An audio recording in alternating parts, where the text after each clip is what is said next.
అంతేకాకుండా చిత్రం ఏంటంటే ఇవాళ ఉదయం నుంచి నాకు అందుతున్నటువంటి సమాచారం మా పార్టీ నాయకులు కార్యకర్తలు అలాగే జిల్లా పార్టీ అధ్యక్షులు కరుణాకర్ రెడ్డి గారితో కూడా ఉదయం నేను డిస్కస్ చేశాను. పెట్రోల్ బంక్ దగ్గర పోలీసులు కాపలా పెడతారు. దేనికి పెట్రోల్ కొట్టడానికి వీల్లేదు. కొంతమంది నాయకుల్ని అరెస్ట్ చేసి బంధించేశారు. హౌస్ అరెస్టులు చేసే కార్యక్రమం చేస్తున్నారు.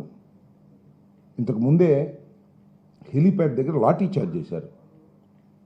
జనం వచ్చారండి, 30 మంది రావాలి అంటే వచ్చారు. గ్రామాలు జనం వస్తారు సహజంగా. వచ్చేటప్పటికి వాళ్ళ మీద లాఠీ చార్జ్ చేశారు. విచ్చలవిడిగా పోలీస్ యంత్రాంగాన్ని ఉపయోగిస్తున్నారు. నేను అడుగుతా ఉన్నా ఈ ప్రభుత్వాన్ని, కూటమి ప్రభుత్వాన్ని, చంద్రబాబు నాయుడు గారి నాయకత్వంలో ఉన్నటువంటి ప్రభుత్వాన్ని నేను అడుగుతా ఉన్నా, పోలీస్ యంత్రాంగం ఎందుకుంది? ఈ రాష్ట్రంలో లా అండ్ ఆర్డర్ కాపాడటానికి, లేదా సంఘ విద్రోహ శక్తుల్ని కట్టడి చేయడానికి, లేదా గంజా అమ్మే వాళ్ళని పేకాట ఆడే వాళ్ళని పట్టుకోవడానికి ఉందా? లేకపోతే కేవలం జగన్మోహన్ రెడ్డి గారి పర్యటనను జరగకోకుండా అడ్డుకోవడం కోసమే మీ పోలీస్ యంత్రాంగం ఉందా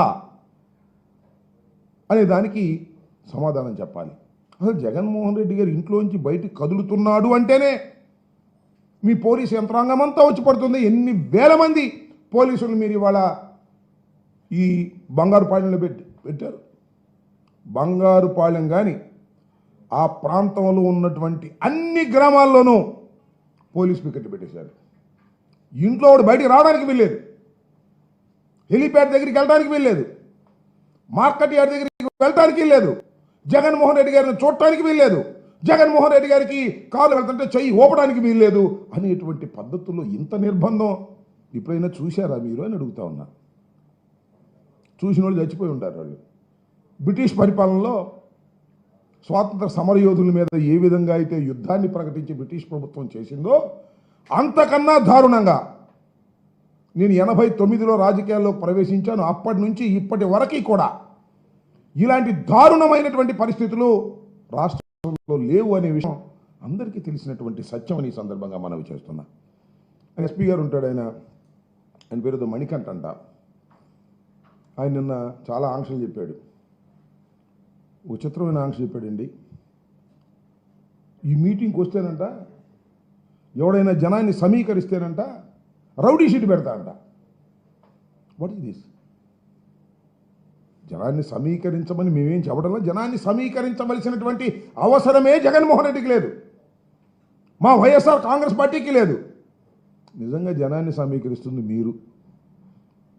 జగన్మోహన్ రెడ్డి గారికి పర్మిషన్ ఇవ్వకపోవటం, ఆయన హెలికాప్టర్ దిగితే అక్కడ లాఠీ చార్జ్ చేయటం, జగన్ ఎవరో రావద్దని ఊరూరు తిరిగి చెప్పటం, జనం ఎవరో రావద్దని ఊరూరు తిరిగి చెబుతుంటే ఎల్లాలి కావాలని వాళ్ళు బయలుదేరటం, తండోపతండాలుగా బయలుదేరి రావడం. రౌడీ షీట్ ఓపెన్ చేస్తా అంటే నాకు అర్థం కాల. అంటే లోకేష్ చెప్తే నువ్వేదైనా చేస్తావా? అసలు రౌడీ షీట్ ఎవరి మీద ఓపెన్ చేస్తారు? మీరు అందరికీ తెలుసు కదా, ప్రజలకు తెలుసు, విఘ్నులైనటువంటి వారికి తెలుసు, న్యాయవాదులకు తెలుసు, విలేకరులకు తెలుసు, అందరికీ తెలుసు. రౌడీ షీట్ ఎవరికి ఓపెన్ చేస్తారు? రౌడీ అయితే ఓపెన్ చేస్తారు. అంటే జగన్మోహన్ రెడ్డి గారి మీటింగ్కి వెళ్తే రౌడీ షీట్ ఓపెన్ చేస్తారా? బుద్ధి ఉందా, బుద్ధి లేదా? You are an IPS officer Manikanthaji, you are an IPS officer. You are not a చెంచా ఆఫ్ లోకేష్. లోకేష్కి మీరు చెంచా కాదు. లోకేష్ చెప్తే చేయడానికి ఒక చట్టబద్ధమైన పరిపాలనలో ఇండియన్ పోలీస్ సర్వీసులో ఎలక్ట్ అయినటువంటి వ్యక్తి మీరు, బాధ్యత కలిగినటువంటి వ్యక్తి మీరు. ఈ రాష్ట్రంలో, ఈ దేశంలో లా అండ్ ఆర్డర్ కాపాడవలసిన వారు మీరు. మాజీ ముఖ్యమంత్రి మీటింగ్కి వస్తే, జనాన్ని సమీకరిస్తే నీ మీద రౌడీ షీట్ పెడతానంటాడేంటి? ఎక్కడ పోతుంది రాష్ట్రం? రౌడీ షీట్ ఎవరెవరి మీద పెట్టాలి? ఇదిగో నా దగ్గర ఉంది మాన్యువల్ ఉంది నా దగ్గర. హ్యాబిచువల్ అఫెండర్స్ని, గ్రేవ్ అఫెన్స్లో పాల్గొన్నవాడిని, యాంటీ సోషల్ ఎలిమెంట్ని, ఇలాంటి వాళ్ళని రౌడీ షీట్లు పెడతారు. రిపీటెడ్గా అదే పనిగా చేస్తూ ఉంటాడు. రౌడీ మామూలు వసూలు చేస్తుంటాడు, లేదా నేరాలు చేయటం వాడు వృత్తిగా భావిస్తాడు, నేరాల మీదే ఆధారపడి బతుకుంటాడు. వాడి మీద నువ్వు రౌడీ షీట్ పెట్టాల్సింది మా మీద, అంటే వైఎస్ఆర్సీపీ కార్యకర్తల మీద, వైఎస్ఆర్సీపీ నాయకుల మీద రౌడీ షీట్ ఓపెన్ చేస్తానని నువ్వు బెదిరిస్తున్నావే. ఏందయ్యా నాకు అర్థం కాలేదు మణికంఠ. ఐపీఎస్ ఆఫీసర్ గారు లోకేష్ చెప్పంగానే చేసేస్తారా? రౌడీ షీట్లు ఓపెన్ చేసేస్తారా? అర్థం పర్థం లేదా? ప్రజా వ్యతిరేకతను తట్టుకోగలుగుతారా? వస్తే మీ దగ్గర లాఠీలు తూటాలు ఉంటే మీరు చేస్తున్నటువంటి ఈ ఒత్తిడికి లేదా ఈ అణిచివేతకు వ్యతిరేకంగా ప్రజలు విజృంభిస్తే మీరు తట్టుకోగలుగుతారా అని అడుగుతా ఉన్నా. బ్రిటిష్ వాడి దగ్గర బాంబులు లేకపోయాడా? బ్రిటిష్ వాడి దగ్గర లాఠీలు లేకపోయాడా? బ్రిటిష్ వాడి దగ్గర తుపాకులు లేకపోయాడా? స్వాతంత్రం ఇచ్చి వెళ్ళిపోయాడే. ప్రజా వ్యతిరేకత వచ్చినప్పుడు మీ లాఠీలు, మీ తోటాలు, మీ బెదిరింపులు పనికిరావు. ఇవాళ వస్తున్నారు జనం. నేను అనుకున్నా హెలిప్యాడ్ దగ్గరికి నడుచుకుంటూ వస్తున్నారు, స్కూటర్లు వేసుకుంటూ వస్తున్నారు.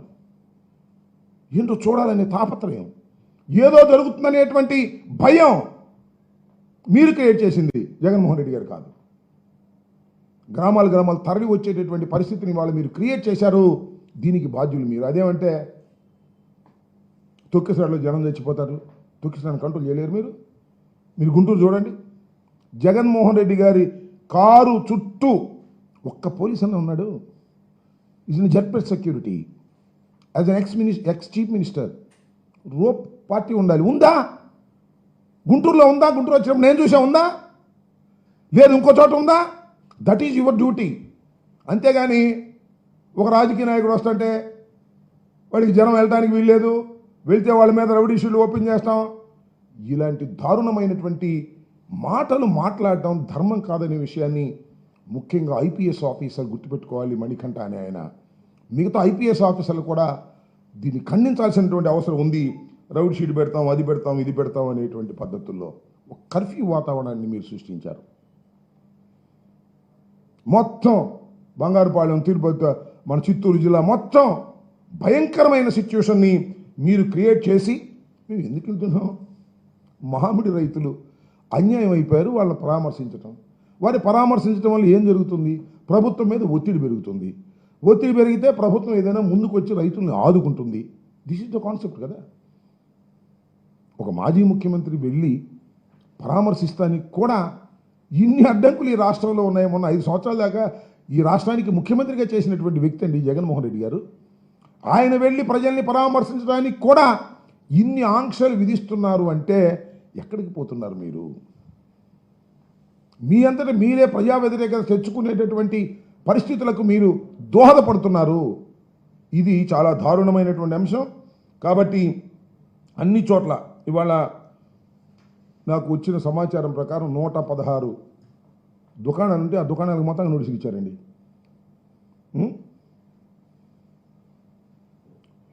ఈ అక్కడ మన గంగాధర్ నెల్లూరు నియోజకవర్గంలో ఈఆర్పురం మండలం వైఎస్ఆర్సీపీ నాయకులను చిత్తూరు జిల్లా పోలీస్ ట్రైనింగ్ క్యాంపులో పెట్టి కట్టడి చేశారు, రావడానికి వీల్లేదని. ఈ విధంగా దారుణంగా అసలు ఒక మాజీ ముఖ్యమంత్రి కొందరిని పరామర్శించడానికి వెళుతుంటే ఈ రకమైన చర్యలు తీసుకోవటం ఏ రాష్ట్రంలో అయినా ఏ దేశంలో అయినా ఉందా? ఇంత దారుణంగా మీరు బిహేవ్ చేసినా అదేమంటే ఒత్తిడి, అక్కడ చచ్చిపోవడం కారణం మీరు. You have not given a correct security to ex CM. కాబట్టి నేను మనవి చేస్తున్నా, ప్రజల్ని మీరు కట్టడి చేయలేరు, ప్రవాహాన్ని మీరు ఆపలేరు. ఉప్పిన గోడలు కొడితే ఆగిద్దా? గోడలు కడితే ఆ గోడలు కూడా దూసిపోతాయి. ఎంత ఒత్తిడి మీరు చేస్తారో అంతగా ప్రజలు తరలి వచ్చేటటువంటి పరిస్థితులు ఏర్పడతాయి.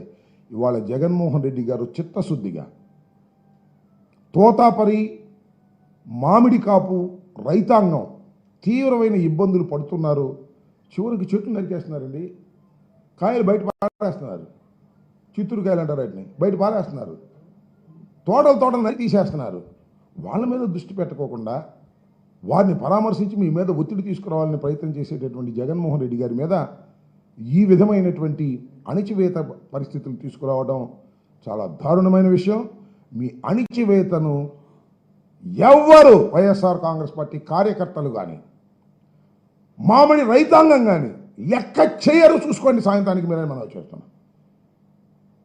ఈ దారుణమైన పరిస్థితిని ప్రజాస్వామ్యవాదులందరూ కూడా ఖండించాలని కూడా